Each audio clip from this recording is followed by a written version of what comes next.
Hello everyone, thank you for joining me here on this, another episode of Vegan Police TV. Anyway, sorry, goofing off a little bit here while I'm driving down the road.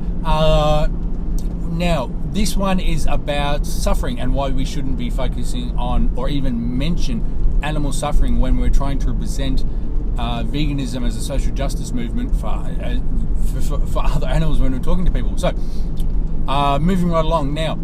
The thing that you'll see most people do is they will talk about suffering. They will talk about relieving suffering because, we want to have bigger cages for the hens because the hens are suffering. Well, as I said I'm pretty sure I said in a previous episode, or I might have said it on a blog post or something, that, you only believe that the animals are suffering because of the position you're putting yourself in the position of the animal. Now, which animal suffers more, the hen in the battery cage or the hen that's free range, where the hen gets bullied and has to literally fight for their food? And that's honestly beyond the scope of this episode, so I'm not even going to mention that one any further now. So one of the things of what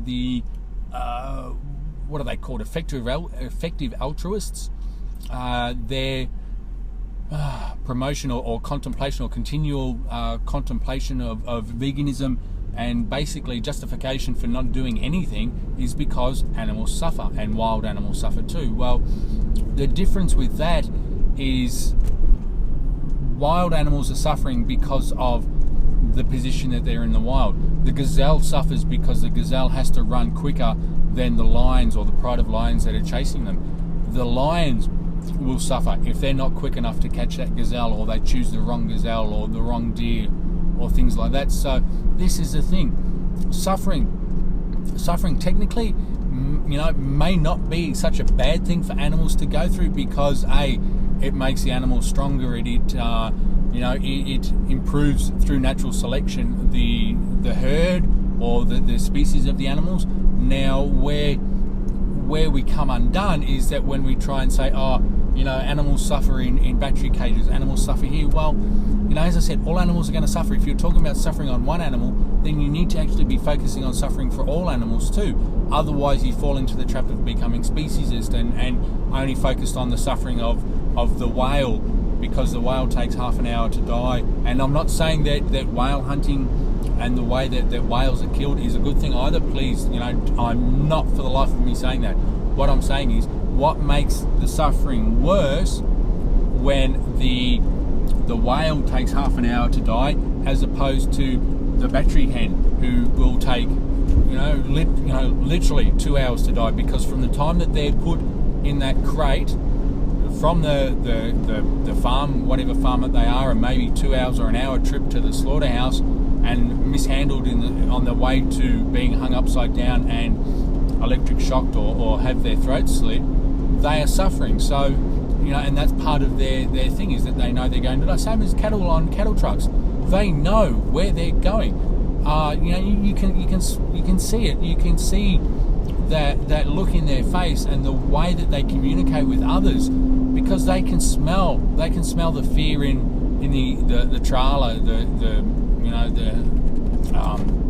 the trailer that they're on, or the rail carriage that they're on, and this is the thing, is that the suffering there. So what we should be doing is focusing on removing the exploitation and the commodification of other animals.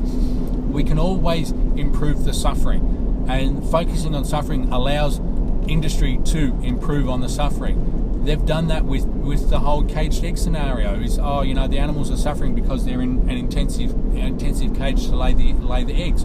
Well, industry's done their job by reducing suffering by putting them in free range, cage free, enriched cage facilities. So this is that really hasn't changed people's opinions of the consumption of eggs and the commodification of animals. So this is what we need to be doing. We need to be focusing on the commodification, because you either think that the commodification and objectification of other animals is right or it's wrong. If it's wrong, then, and we shouldn't be objectifying and commoditizing and exploiting other animals, then you need to work out ways to stop that happening. If you think it's right, well, there's nothing that anyone can say about that. So this is what we should be focusing on. We should be looking at that. We should be looking at the exploitation. They're two completely separate things, and it shows the lack of understanding of people when they use, veganism is about the suffering, and veganism is about the exploitation, and veganism is about this. Well, an animal can suffer and not be exploited, whereas an animal can be exploited though not be suffering to a certain extent. Through operant conditioning. I mean, have a look at, and this is the thing, it really bugs me that so many vegans promote this organisation. What is it? Edgars Mission. I mean, you have a look at the way that they treat their animals. They wheel their animals around all over the place to this showing or that showing, or to this event or to that event. They've trained these animals to respond to clickers. So this is just operant conditioning. And what about the suffering of those pigs? The pigs that have gone from their home where they're comfortable, being bundled into the back of a car. Oh, so-and-so enjoys like going out and seeing people. Well, do you know that every day do these animals want to go out and see people all the time? How about if they're just having a bad day where they don't want to mingle with anyone? Here they are, they're bundled into a cage or in the back of a van or whatever it is, and being forced to mingle with other people. It's a thing, oh no, you can't say that because Edgars Mission, they're doing it for the greater good of the animals. Well, how about someone asking those animals? How about someone asking, the animals that are being involved, do they want to have that done to them? Do they want to be trained to be another performing animal? We say no for circuses. We say circuses are inhumane and exploitive. Why isn't Edgars Mission with the roadshows that they do? Why aren't all these other, allegedly vegan organisations that do this, why aren't they doing it? Just because they're got an animal in their name or related in some way to other animals doesn't mean to say that they have the best interest of other animals at heart. Going off on a little rant there now. Where was I going with this? Focus on exploitation. Focus on use, because you either think it is right to use other animals as food, or you don't. If you don't think it is right and you don't think it is moral or ethical, then we need to be having further discussions with people to get past that. Going past this thing is, it's unhealthy to eat animal products. Well, yeah, we can bring out studies or surveys that say yes, it is in moderation. How many people know what moderation is? Serving sizes change all the time. So this thing, we need to get out of this this whole thing that we've got with veganism and stop giving people an out. Giving them an out is saying, oh, we want animals treated better. Look at the inhumane way that they're being treated. Well, industry makes it better that they're given bigger cages. Okay, so therefore it's acceptable to consume other animals. Have a look at the horse racing thing, for example, in Australia. The Coalition for the Protection of Racehorses, and same as a lot of the alleged animal liberation groups, they're promoting that because what the CPR want is that they want 1% of turnover or funding or revenue or whatever it was to be channeled into a retirement program for horses, so the horses can go out and live on stud. Now, why is it acceptable for that to happen to horses, and yet greyhounds it's not? Because greyhounds are treated the same way as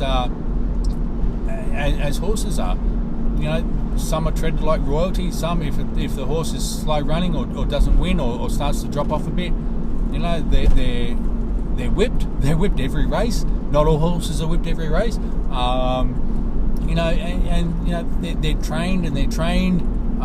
They're given antibiotics. They're all sorts of things are done for them. So what makes the way greyhounds were treated? What makes that worse than the way horses are treated? Same thing goes with this whole ban live export stuff. We can't ship animals overseas to be killed overseas because of the way that the ships are. Because X amount of percentage of animals die en route. Well, how many animals die en route when they're stuck in a cattle train? When the cattle train stopped at the Maruka siding yards, when it stopped over there for 2 hours, 3 hours, 4 hours, whatever.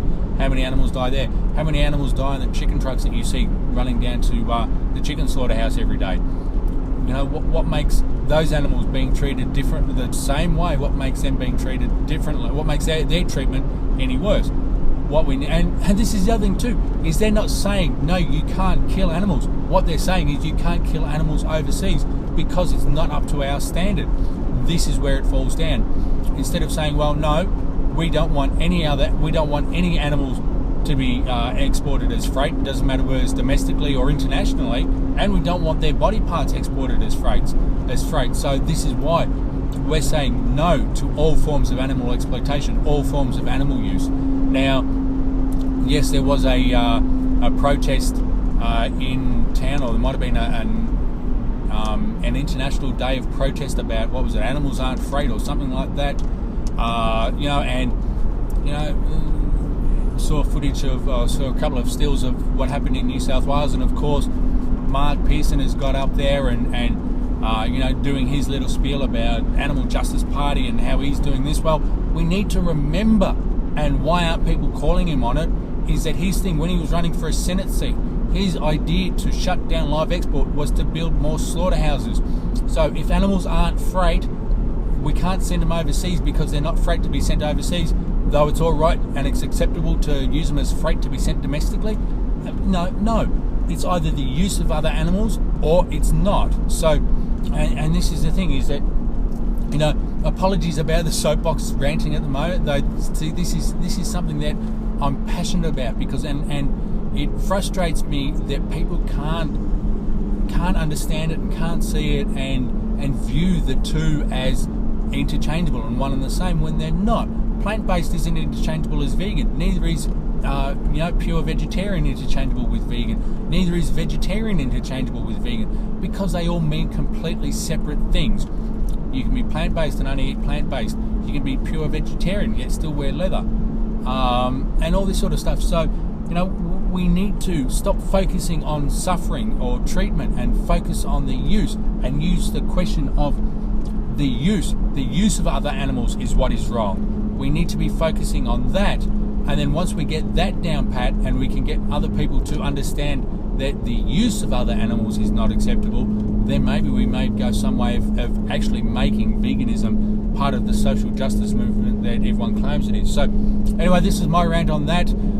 Thank you for watching. Thumbs up, thumbs down. Leave your questions and comments below. I'm on Tumblr, which is tumblr.veganpolice.com.au. Link below, and all that sort of stuff. Thank you for watching, and remember, don't fear the vegan police. We're here to help.